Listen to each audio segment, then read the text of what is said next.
The acceleration of already high food, fertilizer and fuel prices has triggered a global crisis that could drive millions more into extreme poverty, magnifying hunger and malnutrition, while threatening to raise the global humanitarian caseload to new highs and erase hard-won development gains. Food pricing is our number one problem right now as a result of all this perfect storm for 2022. But 2023, it very well will be a food availability problem.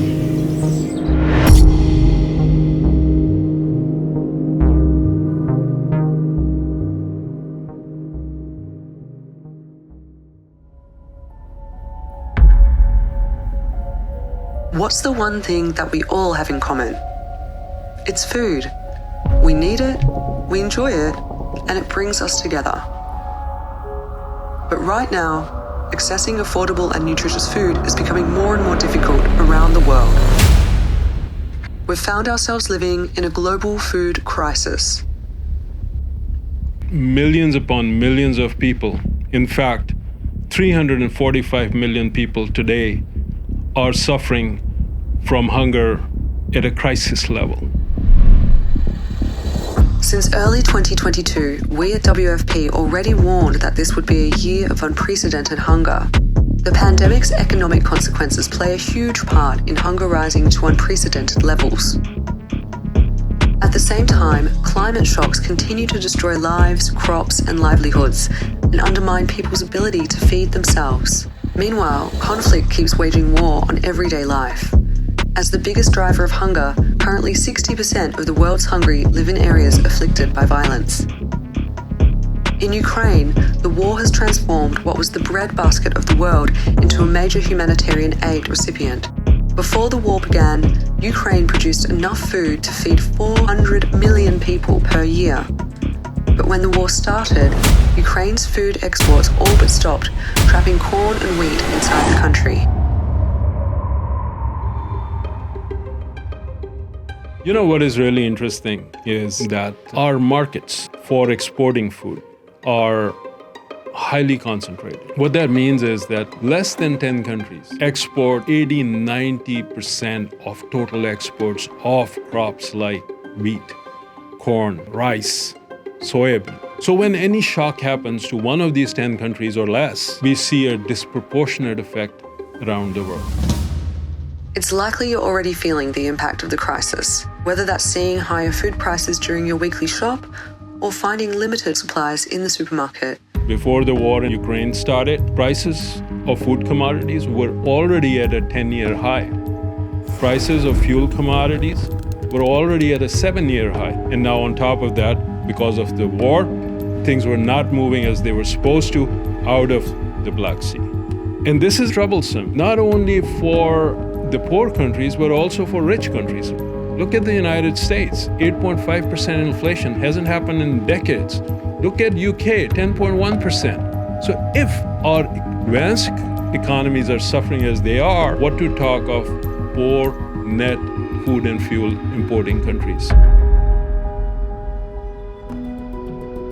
When it comes to the world's most vulnerable, the cost of the global food crisis will be counted in lives lost. Almost every country in the Middle East and North Africa region have been hard hit by the war in Ukraine. This is a region that's highly dependent on food imports, and especially on the imports of grain from Ukraine and from Russia. 30% and more of the grain that comes to this region comes from Ukraine and Russia because of the geographical proximity. There are many countries in the region who have had a big burden in terms of food prices because of the conflict in Ukraine. To give you an example, a country like Syria, food prices have increased by 37% from February till April, and that's since the onset of the conflict. Even before the global food crisis, some families were already living on the edge. ما كانت حالة ظروفنا هيك أبداً. كنت أعمل مكبوس، كنت أعمل زيتون، كانت الأسعار معقولة يعني. الوضع أسوأ لأنه الأسعار كل ما عم ترتفع. يعني ربطة الخبز اللي هي ربطة خبز الشيء الأساسي بالبيت سعرها تغير. هلا كتير شغلات نحن حارمين حالنا منها، مثلا الفواكه ممنوعة تفتحي بالرادي فاضي مصفر. هلأ ليجي صغير من المدرسة نتغدى وراحت للمسا ليجي بيو من الشغل لحتى نتعشى. وجبتين بنهار.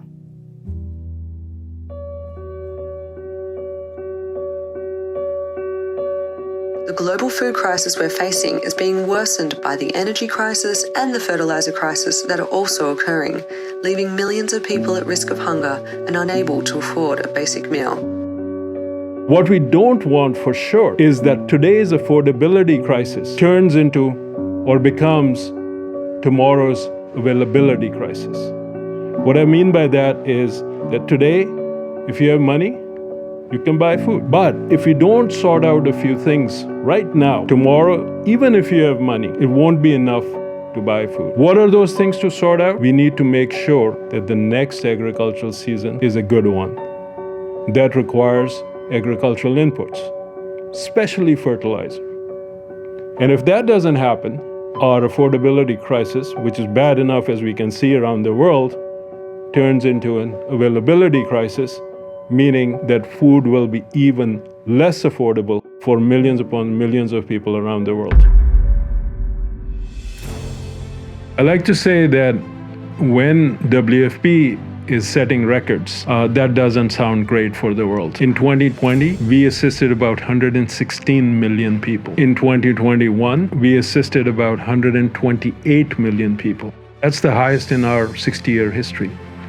And guess what? This year, we're planning to assist between 140 to 150 million people.